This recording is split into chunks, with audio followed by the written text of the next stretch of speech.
अशरफ वानी मेरे सहयोगी जुड़ गए हैं तमाम जानकारी के साथ।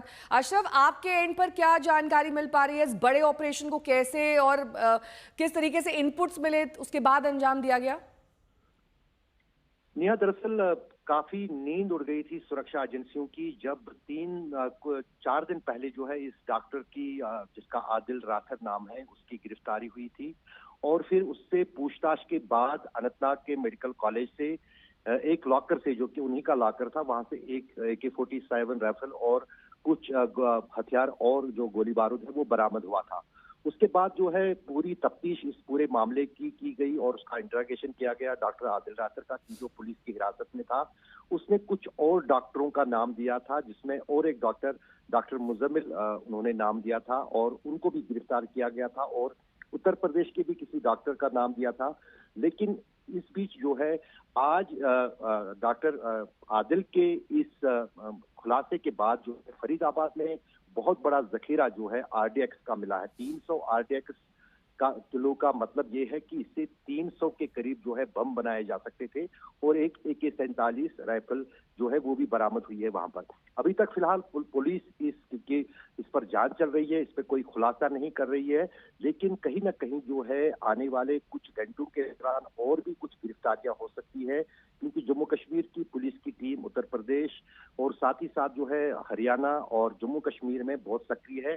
पिछले 2 दिनों के दौरान आपने देखा होगा कि किस तरह से जम्मू कश्मीर के अलग अलग इलाकों में भी छापामारी जो आतंकी संगठनों और आतंकी समर्थकों के घरों पर पड़े, उसमें कई सारे मोबाइल जो है वो बरामद किए थे जम्मू कश्मीर पुलिस ने। कल कश्मीर के अलग अलग जिलों में उनको खंगाला जा रहा है। उसमें जो यहाँ की साइबर सिक्योरिटी टीम है जम्मू कश्मीर पुलिस की विशेष टीम, वो भी उन मोबाइल्स को खंगाल रही है, ताकि और भी जो सूत्र इस पूरे नेटवर्क के साथ जोड़े जाएं कि ये जो व्हाइट कॉलर टेररिज्म जो देश में है, खासतौर से जम्मू कश्मीर में है, जिसमें अलग अलग पदों पर काम करने वाले लोग जो हैं वो इसके साथ जुड़े हैं, तो उसको खंगालने में जो है अब NIA की भी मदद ली जा रही है, और NIA की भी विशेष टीमें जो हैं इस पूरी जांच में जुटी हुई हैं। तो कहीं ना कहीं आने वाले दिनों में कुछ बड़ा खुलासा होने वाला है, क्योंकि कई महीनों से जिस अंदाज से चुपचाप के जो है पाकिस्तान की खुफिया एजेंसी देश में कुछ बड़े आतंकी वारदातों को अंजाम देने के लिए प्लानिंग कर रही थी, उसका भी जो है खुलासा इस बीच हो रहा है। लेकिन फिलहाल जो है खुफिया एजेंसियां और पुलिस सूत्र जो है इस पर पूरी तरह से डिटेल नहीं दी है। उनका कहना है कि ये पूरी जांच जो है, जो पूरे देश के कई राज्यों में चल रही है, ये प्रभावित हो सकती है। इसलिए फिलहाल जो अभी तक खबर यही है कि फरीदाबाद से डॉक्टर आदिल राथर की निशानदेही पर, जिनके कब्जे से 2 दिन पहले एक AK-47 राइफल मिली थी, 300 किलोग्राम RDX और एक AK-47 राइफल फरीदाबाद से बरामद हुई है। इसके साथ ही अशरफ, ये जानकारी क्या मिल पाई है? ये दोनों डॉक्टर्स कहाँ से ऑपरेट कर रहे थे? ये कश्मीर बेस्ड हैं, ये फरीदाबाद में इनका घर था? क्या कुछ सामने आ रहा है? क्योंकि दोनों के बीच कनेक्ट एस्टैब्लिश करना थोड़ा सा मुश्किल है। हरियाणा के फरीदाबाद में हथियारों का जखीरा मिलना, वहाँ कश्मीर में भी बरामदगी होना, ये कहाँ पर अपनी प्रैक्टिस चलाते थे, कहाँ डॉक्टर थे, ये डिटेल्स है? जहां तक डॉक्टर आदिल राथर, जो कि पहले जिनकी गिरफ्तारी हुई थी, वो 2024 तक जो थे कंसल्ट वहां पर डॉक्टर थे अनंतनाग के मेडिकल कॉलेज में। वहां के बाद वहां पर वो उनको कंसल्टेंट नियुक्त किया गया था, और कुछ दिन पहले, करीब 7 दिन पहले जो है उनके बारे में पुलिस को जानकारी मिली थी कि वो जो है कुछ आतंकी संगठनों की मदद कर रहा है। उनके बाद उनकी गिरफ्तारी हुई थी, और उसके बाद जो है गिरफ्तारी के बाद उनका इंटरोगेशन किया गया, उनकी पूछताछ की गई उनसे, तो उसमें कई सारे और डॉक्टरों के नाम आ रहे हैं। उसमें से कुछ कश्मीर के डॉक्टर भी हैं और कुछ उत्तर प्रदेश के भी बताए जा रहे हैं। अभी तक फिलहाल पुलिस की तरफ से, क्योंकि जांच चल रही है, ये साफ नहीं किया गया है, लेकिन ये नेक्सस जो है कहीं ना कहीं उस मेडिकल प्रोफेशन में, क्योंकि वहां पर बहुत कम जांच होती है, शक होता है, उस वाले मॉड्यूल को जो है कहीं ना कहीं जम्मू कश्मीर पुलिस ने क्रैक किया है। और अब तार जोड़े जा रहे हैं कि कौन क्या जो ये डॉक्टर आदिल था, क्या इसका जो लॉकर है वो मिसयूज किसी आतंकी संगठन ने किया था, और बिना किसी मदद के मेडिकल कॉलेज में या डॉक्टरों के ऐसा मुमकिन भी नहीं था। तो इस तरह से पूरी तरह से जो ये डॉक्टर जो कि जिन्होंने कुछ ही साल पहले जो एमबीबीएस पूरी की है, जो वो पूरा ग्रुप है उसमें कितने सारे आपस में ये संपर्क में थे और कहाँ-कहाँ के ये डॉक्टर थे, फिलहाल जांच का दायरा उन पर जुड़ा हुआ है। उसके साथ उनके मददगार कौन थे, वो किस पेशे से ताल्लुक रखते थे, वो अभी जो है पुलिस उसमें काफी जो है चुप्पी साधी हुई है, लेकिन कहीं ना कहीं जो है एक बहुत बड़ा जो है टेरर नेटवर्क का जो है को फाइल किया है जम्मू कश्मीर पुलिस ने। और अब जैसे मैंने आपको कहा कि अब इसमें एनआईए, क्योंकि उसमें भी जो है वो उनके पास पहले भी इस तरह के हैं, इस तरह के कुछ सूत्रधार हैं, उनको भी इसमें जोड़ा जा रहा है। लेकिन जम्मू कश्मीर पुलिस इस तरह की जांच के मामलों में पिछले कई दशकों से काफी सक्षम भी है और यही कारण है कि जम्मू कश्मीर पुलिस फिलहाल इस जांच को आगे बढ़ा रही है। लेकिन यहाँ पर नेहा, हमारे दर्शकों को ये समझना जरूरी होगा, दरअसल पिछले कुछ सालों के दौरान आतंकवादियों ने, खासतौर से पाकिस्तानी खुफिया एजेंसियों ने जो टेरर नेटवर्क देश में है वो काफी जो है बदल दिया है। अब ज्यादातर घुसपैठ जो है वो बांग्लादेश और नेपाल से होती है।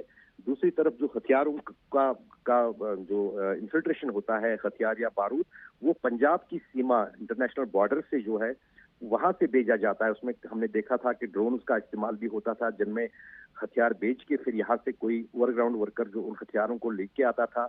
उस नेक्सस को भी किसी हद तक जो है सुरक्षा एजेंसियों ने तोड़ दिया। लेकिन अब ये नया नेक्सस जो है, जिसमें हथियारों को इकट्ठा करना, गोली बारूद को जमा करना और फिर विस्फोटक सामग्री को एक जगह जमा करना, वो काफी जो है चिंता वाली बात जो सुरक्षा एजेंसी के लिए है। लेकिन अब कहीं ना कहीं इस विस्फोटक के इस्तेमाल से पहले इसकी बरामदगी की एक बड़ी सफलता है, वरना ये विस्फोट कहाँ इस्तेमाल होना था, किस जगह पर विस्फोट करने थे। क्योंकि हमने देखा कि ऑपरेशन सिंदूर के बाद लगातार पाकिस्तान में जिस अंदाज से आतंकी संगठनों ने साफ किया था कि वो बड़े आतंकी हमले करने के लिए जो है, क्योंकि उनको काफी चोट पहुंची थी, तैयारी कर रहे हैं, तो उसका शक था जम्मू कश्मीर पुलिस को भी और यहाँ की सुरक्षा एजेंसियों को भी कि कहीं ना कहीं जो है ऑपरेशन सिंदूर के बाद जिस अंदाज से आतंकी संगठनों को, खासतौर से जैश ए मोहम्मद और लश्कर तैयबा को चोट पहुंची है, वो कोई बड़ी आतंकी वारदात देश में अंजाम दे सकते हैं।